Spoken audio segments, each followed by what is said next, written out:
ਕੀ ਹਾਲ ਜੇ? ਠੀਕ ਹੋ? ਬੜੀ ਦੇਰ ਬਾਅਦ ਟੈਲੀਫੋਨ ਕੀਤਾ ਰੇ।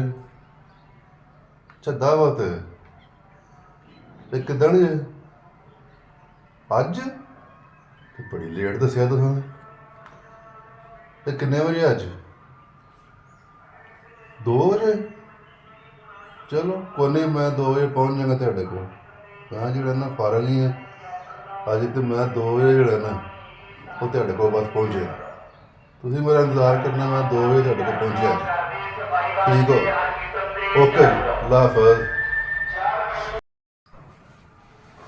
ਅੱਜ ਤੇ ਜਾਣਾ ਦਾਵਤ ਤੇ। ਅੱਜ ਤੇ ਸ਼ਾਮ ਇਹ ਸਹੀ ਤਰ੍ਹਾਂ ਦਾਵਤ ਖਾਣੀ ਹੈ। ਅੱਜ ਤੇ ਸਹੀ ਦਾਵਤ ਖਾਵਾਂਗੇ ਤੇ ਚੰਗੀ ਸਹੀ ਤਾਂ ਜਾਣੇ ਨਹੀਂ ਬੰਦ ਨਹੀਂ ਕਰਦੇ। ਹਾਂਜੀ ਠੀਕ ਹੈ। ਤੇ ਕੰਗੀ ਕਿੱਧਰ ਗਈ ਆ? ਪਰਫਿਊਮ ਹੀ ਲਾ ਲਈਏ।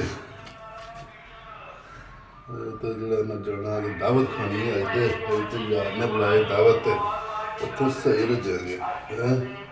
ਚੱਲ ਕੰਗੀ ਕਿੱਧਰ ਗਈ ਆ? ਉਹ ਕੰਗੀ ਕਿੱਧਰ ਗਈ ਆ? ਕੰਗੀ ਕੰਗੀ ਲੱਗਦੀ ਪਈ ਤਿਆਰ ਸ਼ਿਆਰ ਹੋ ਰਹੀ ਹੈ ਸਹੀ ਤਰ੍ਹਾਂ। ਸਹੀ ਤਿਆਰ ਹੋ ਕੇ ਤੇ ਮੈਂ ਜਾਣਾ ਹੀ ਫਿਰ ਇੱਕ ਵਾਰੀ ਪਰਫਿਊਮ ਲਾ ਲਈਏ। ਦਾਵਤ ਖਾਣੀ ਆ ਤੇ ਚੁਗਾ ਪਕਾਣੀ ਉੱਤੇ ਸਹੀ ਹੈ। ਸਹੀ ਹੈ ਵੀ ਅੱਜ ਦਾਵਤ ਖਾਵਾਂਗੇ। ਐਨਕ ਵੀ ਲਵਾਂ ਯਾਰ, ਕਿਤੇ ਵਿੱਚ ਚੰਗੀ ਹੁੰਦੀ ਹੈ। ਚੱਲ ਯਾਰ, ਚੱਲ ਚੱਲ ਚਲੀਏ ਫਿਰ ਬਈ। ਚੱਲ ਖਾਣੀਆਂ ਨਾ ਯਾਰ ਕੋਲ ਉਹਦੇ ਸੱਦਿਆ ਸਪੈਸ਼ਲ ਦਾਵਤ। ਚੱਲ ਹੁਣ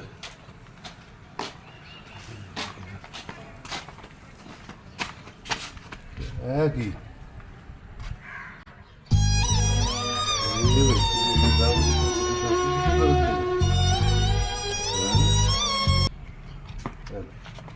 यही कि तस्वीर ना भाई दावत खा के तुर गए या फिर पता नहीं तुर गए। अच्छा फिर